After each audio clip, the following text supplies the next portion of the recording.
Hi, welcome to another video. मैं हूं doctor विशाल। आज हम लोग बात करेंगे हाइएटस हर्निया के बारे में। ये बीमारी क्या होती है, इसके क्या सिम्टम्स है, क्या ट्रीटमेंट ऑप्शंस हैं, किन चीज़ों का आपको ख्याल रखना चाहिए, ये सब आज हम समझेंगे। तो हाइएटस हर्निया बेसिकली होता क्या है? ये एक टाइप का हर्निया है जो कि बाहर से दिखाई नहीं देता है, ये अंदर ही अंदर होता है।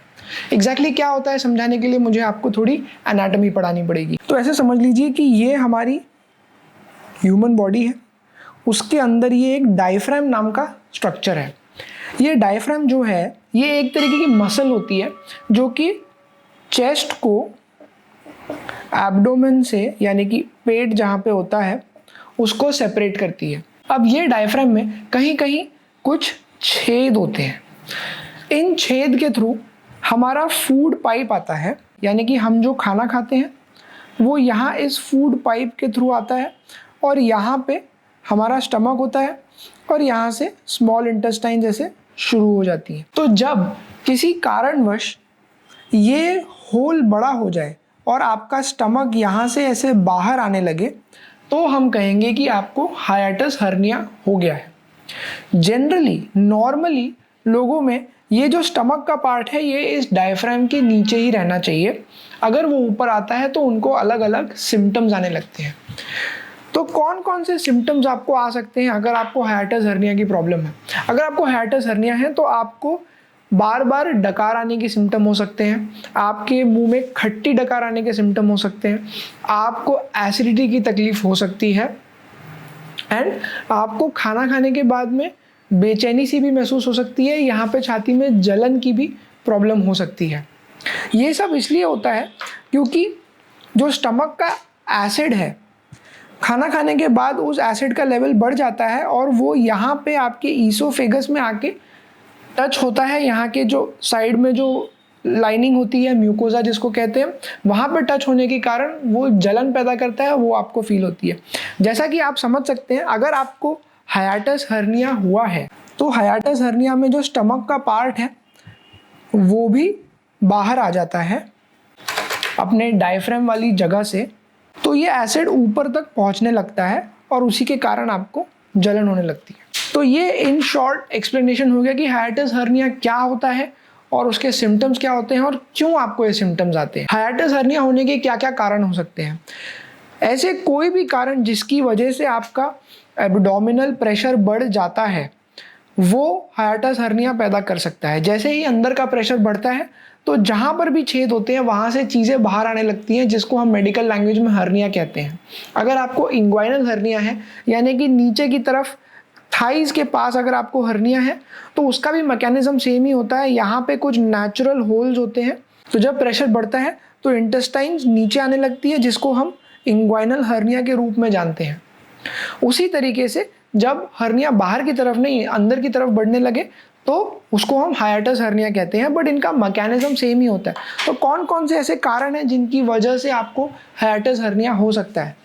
तो अगर आपका वजन ज़्यादा है तो उसके कारण भी हाइएटस हर्निया हो सकता है। अगर आपको हमेशा खांसी रहती है, अगर आप वजन उठाने वाले काम करते हैं तो भी आपको हो सकता है, अगर आप स्मोकिंग करते हैं तो भी आपको हर्निया होने के चांसेस, हाइएटस हर्निया होने के चांसेस बढ़ जाते हैं। बिकॉज स्मोकिंग के कारण जो नीचे की यहाँ मसल्स है वो रिलैक्स हो जाती हैं, तो हाइएटस हर्निया होना काफ़ी आसान हो जाता है। एंड ऑल्सो स्मोकिंग करने के बाद में जो मसल्स हैं, जो कनेक्टिव टिश्यू है उनके साथ, उनकी स्ट्रेंथ कम होने लगती है और ऐसे लोगों में मसल की वीकनेस आ जाती है। उसके कारण भी आपको हाइएटस हर्निया होने के चांसेस काफ़ी बढ़ जाते हैं। एक और बीमारी है जिसका नाम है GERD, यानी कि गैस्ट्रोइसोफेजियल रिफ्लक्स डिसीज। इस बीमारी में क्या होता है कि ये जो एसिड जिसके बारे में मैं बात कर रहा था ये ऊपर आ जाता है, लेकिन हाइएटस हर्निया नहीं होता है।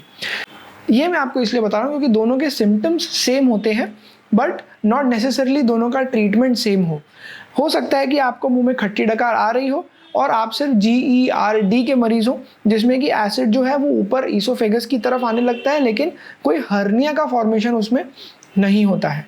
सही ट्रीटमेंट लेने के लिए आपको सही बीमारी का जानना काफ़ी ज़रूरी है, एंड जितना आप अपनी बीमारी के बारे में जानेंगे उतने ही अच्छे से आप अपना ट्रीटमेंट करा पाएंगे। तो अब क्या ट्रीटमेंट ऑप्शंस हैं हाइएटस हर्निया के? मेनली हाइएटस हर्निया के 2 ट्रीटमेंट ऑप्शंस होते हैं। एक होता है दवाइयों के द्वारा और एक होता है सर्जरी के द्वारा। कोई भी पेशेंट नहीं चाहता है कि उसका ऑपरेशन हो या उसकी सर्जरी करवाई जाए, सब चाहते हैं कि वो दवाइयों से ठीक हो जाए। लेकिन हर बीमारी का ट्रीटमेंट दवाइयों द्वारा नहीं किया जा सकता, स्पेशली अगर कोई हर्निया जैसी बीमारी हो जहाँ पे जैसा कि मैंने बताया एक एनाटॉमिकल डिफेक्ट है, यानी कि कोई फिजिकल चीज़ अपनी जगह पे नहीं है, तो उसको ठीक करने के लिए आपको उसको अपनी जगह पे खींच के लाना ही पड़ता है। कुछ स्टिचेस या टाके देने ही पड़ते हैं, वरना वो अपने मन से ठीक नहीं होने वाली है, दवाइयों से ठीक नहीं होने वाली। बट फिर भी अगर दवाई के ऑप्शंस की बात की जाए तो कौन कौन सी दवाइयाँ आपकी मदद कर सकती है? जो भी दवाइयाँ आपकी एसिडिटी कम करती हैं वो आपकी मदद कर पाएंगी। कुछ दवाइयाँ होती हैं जो कि डायफ्राम या हाइएटस के मसल्स पे एक्ट करती हैं, यानी कि लोअर ईसोफेजियल स्फिंक्टर जिसको कहते हैं मेडिकल टर्म्स में, उन जगह पे एक्ट करती है। हो सकता है उससे आपका थोड़ा बहुत फ़ायदा हो पाए सिम्टम्स में, बट जहाँ तक हाइएटस हर्निया की बात है वो अपने आप ठीक नहीं होगा जब तक आप सर्जरी नहीं कराएंगे। सर्जरी कराने के भी कई सारे ऑप्शंस हैं। ओपन ऑप्शन एक है जो कि आजकल काफ़ी आउटडेटेड हो गया है, बहुत कम कंडीशंस में ये किया जाता है। लैप्रोस्कोपी द्वारा करना आजकल सबसे कॉमन ऑप्शन है हाइएटस हर्निया को ठीक करने का। लैप्रोस्कोपिक सर्जरी में आपके शरीर के ऊपर छोटे छोटे होल्स बनाए जाते हैं। ये अम्बिलिकस है, यहाँ पे होल बनाया जा सकता है। उसके बाद में हो सकता है एब्डोमेन में और 2 होल्स बनाए जाएं, एंड इन होल्स के द्वारा फिर आपकी सर्जरी करी जाती है। अब आपको कौन से डॉक्टर की ज़रूरत पड़ेगी अगर आपको हाइएटस हर्निया ठीक कराना है? हाइएटस हर्निया ठीक कराने के लिए आपको गैस्ट्रोएंटरोलॉजिस्ट की ज़रूरत पड़ सकती है। जनरल सर्जन्स आपका ऑपरेशन कर सकते हैं। गैस्ट्रोइंटेस्टाइनल सर्जन्स अलग से होते हैं, वो भी आपका ऑपरेशन कर सकते हैं। इसकी डायग्नोसिस कैसे करी जाती है? तो हाइएटस हर्निया की डायग्नोसिस अलग अलग तरीके से करी जा सकती है, बट जो मोस्ट कॉमन और जो सबसे इफेक्टिव तरीका है वो है एंडोस्कोपी। एंडोस्कोपी क्या होती है, कैसे की जाती है, उसके लिए मैंने और भी वीडियोस बनाए हैं, आप वो देख सकते हैं। इन शॉर्ट एंडोस्कोपी में क्या किया जाता है कि एक ऐसा ट्यूब लिया जाता है जो आपके ईसोफेगस के थ्रू नीचे आता है, उसके एंड पे कैमरा लगा होता है और ये कैमरे हमको इमेज दिखाता है एक बाहर लगे हुए मॉनिटर पे या टीवी जैसी एक स्क्रीन पे। तो हम देख पाते हैं कि क्या स्टमक का पार्ट यहाँ पे दिख रहा है और क्या यहाँ पे कोई इसका डायमीटर बढ़ गया है। तो अंदर से हमको दिखता है कि एसिड का कोई असर हो रहा है, कोई अल्सर बन रहा है।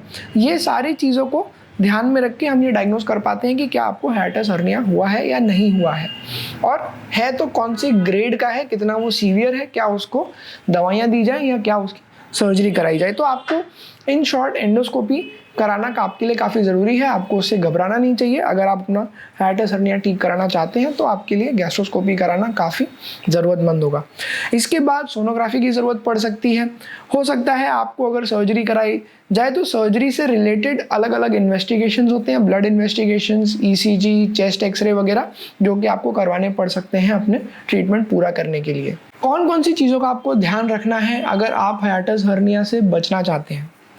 हाइएटस हर्निया जैसे मैंने बताया कई कारणों से होता है, जैसे कि अगर आपका वेट ज़्यादा है, अगर आपको हमेशा खांसी रहती है, अगर आप स्मोकिंग करते हैं, अगर आप वजन उठाने वाली एक्टिविटीज़ करते हैं, तो आपको ये सब चीज़ों से दूर रहना पड़ेगा।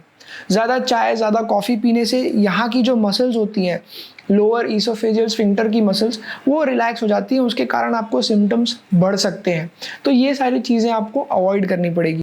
एक तरीके से आपको अपना लाइफस्टाइल सुधारना पड़ेगा, आपको न्यूट्रिशन वाली चीज़ें खानी पड़ेंगी जिससे कि आपकी मसल स्ट्रॉन्ग बन पाए, और आपको अपना वजन कम करने के लिए स्टेप्स उठाने पड़ेंगे जिससे कि आपका इंट्रा एब्डोमिनल प्रेशर ना बढ़े। अगर आप जिम जाने वाले व्यक्ति हैं तो आपको समझना पड़ेगा कि सेफली सही तरीके से वेट कैसे उठाया जाता है, जिससे कि अगेन आपको ना सिर्फ हाइएटस हर्निया बट कोई भी टाइप का हर्निया ना हो पाए।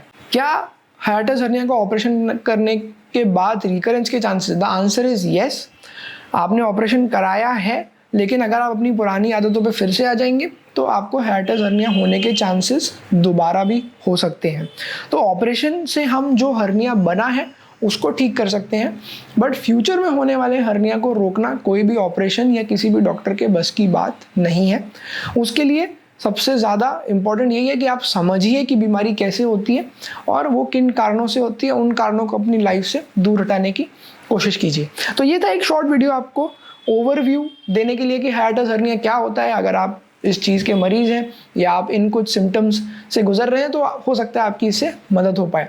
अगर आप किसी और को जानते हैं जिससे इनकी मदद हो सकती है तो ये वीडियो उनके साथ शेयर कीजिए। आपकी कुछ डाउट्स या क्वेश्चंस हो तो बेशक उनको तुरंत ही कमेंट कर दीजिए, मैं आंसर करने की कोशिश करूँगा। And like the video, subscribe to the channel. I will see you in the next one.